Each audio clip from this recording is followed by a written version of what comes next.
Hey everyone! Today we're diving into the world of internal rate of return, or IRR. Whether you're an engineer, a manager, or just curious about smart investments, understanding IRR can save you a ton of money and help you make better decisions.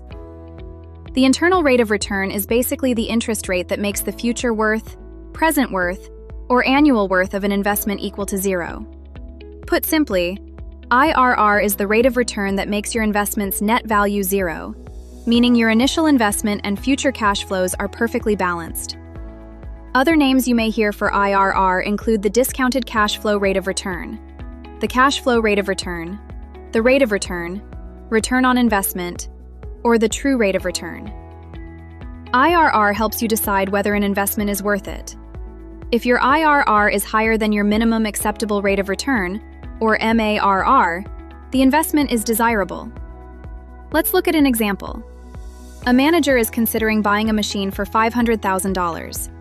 It saves $92,500 per year in operating costs and will be worth $50,000 after 10 years. Using a 10% MARR and internal rate of return analysis, should the investment be made? First, we set the present worth of all cash flows equal to zero and use the present value equation to solve for the interest rate, which in this case is the IRR. At this point, it's important to understand that there's no simple algebraic way to solve this equation directly.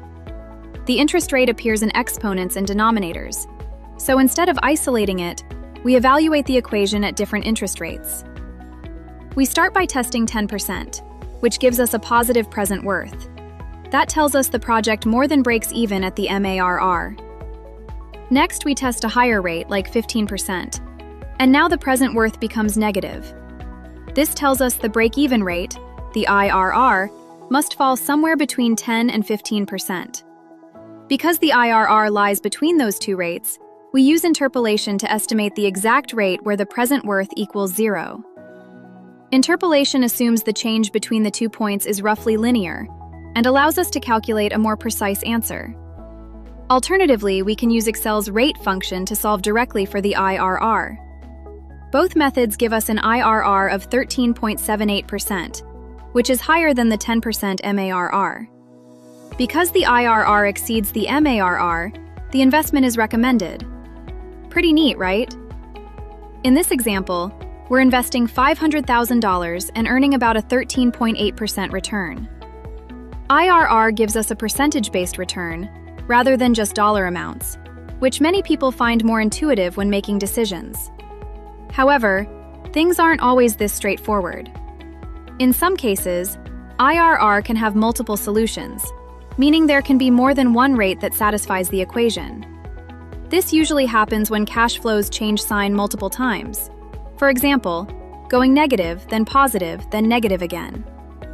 For instance, imagine investing $4,000, earning $16,400 in year 1, losing $22,320 in year 2, and then earning $10,080 in year 3. In this case, future worth can equal zero at 3 different points, and the IRR could be 20%, 40%, or even 50%. To deal with situations like this, engineers use Descartes' rule of signs and Norstrom's criterion. Descartes' rule of signs is a warning tool. By counting how many times the cash flows switch from negative to positive or vice versa, it tells us the maximum number of possible IRRs. One sign change means at most one IRR. Multiple sign changes mean multiple IRRs are possible. Norstrom's criterion tells us when we're safe. If the cumulative cash flow starts negative and becomes positive only once, then there is only one meaningful IRR, even if individual cash flows bounce around. Together, these rules help us know when IRR is reliable and when we need to double-check our analysis. Now let's look at a more complex example. Bill invested $250,000 in a limited partnership to drill for natural gas.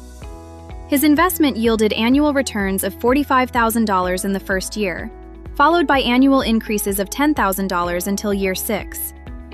At that point, an additional $150,000 had to be invested for deeper drilling.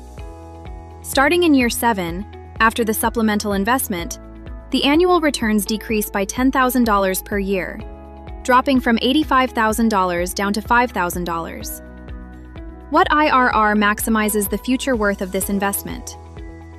To analyze this project, we first calculate the IRR of the cash flow series using Excel's IRR function. This gives us a reasonable starting point, which we then place in a separate cell as a trial interest rate. Next, we use Excel's Solver tool to vary the interest rate and maximize the project's future worth. Solver shows that the future worth is maximized when the interest rate is 8.55%. At this rate, the accumulated future worth reaches its highest value. If we graph future worth versus interest rate, we can see this clearly. The curve peaks at 8.55%, while the traditional cash flow IRR, where net present value equals 0, occurs at a higher rate, around 19.1%. This illustrates an important point. The interest rate that maximizes future worth does not have to be the same as the IRR that sets NPV to 0, especially for projects with unconventional cash flows. So far, we've focused on single investment alternatives. But what happens when you have multiple options to choose from? When investments are mutually exclusive, IRR must be used incrementally. You start with the option that has the lowest initial cost and treat it as your baseline. Then, instead of comparing entire projects, you analyze only the additional investment required to move from one option to the next. If that extra investment earns a return that meets or exceeds the MARR, it's worth upgrading. If not, stick with the cheaper option. Here's an example. Design A costs $300,000 and generates $55,000 per year. Design B costs $450,000 and generates $80,000 per year. Both designs have negligible salvage value after a 10-year planning horizon. Based on a 10% MARR and IRR analysis, which design should be chosen? First, we identify the alternative with the lowest initial cost, Design A. We compute its IRR and compare it to the MARR. Since Design A's IRR is 12.87%, which is greater than the MARR, Design A is justified.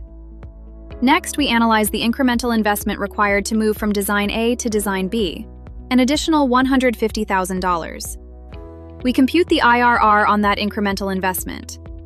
Because this incremental IRR is also greater than the MARR, even if only slightly, the additional investment is justified.